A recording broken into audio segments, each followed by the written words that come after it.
మన ప్రభు అయిన యేసుక్రీస్తు నామములో మీకు మా శుభాభివందనములు. ఈరోజు దేవుని వాగ్దానము. దేవా, నీవు మరణములో నుండి నా ప్రాణమును తప్పించి ఉన్నావు. నేను జీవపు వెలుగులో దేవుని సన్నిధిని సంచరించినట్లు జారిపడకుండా నీవు నా పాదములను తప్పించి ఉన్నావు. నేను నీకు మ్రొక్కుకొని ఉన్నాను. నేను నీకు స్తుతియాగములను అర్పించెదను. కీర్తన 56:12-13 వచనాలు. I am under vows to you, my God. I will present my thank offerings to you, for you have delivered me from death and my feet from stumbling, that I may walk before God in the light of life.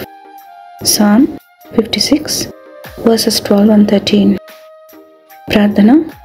ప్రేమగల తండ్రి, నూతన బలముతో శక్తితో మమ్మల్ని దినంలోనికి ప్రవేశపెట్టినందుకై వందనాలు. మాకు ధైర్యమును ఆదరణను ఇచ్చు మీ వాగ్దానములకై వందనాలు. బలహీనులను బలపరిచి కృంగిన వారిని లేవనెత్తి నెమ్మది నిమ్మని యేసు నామములో వేడుచున్నాము తండ్రి. Amen. Have a blessed day. God bless you.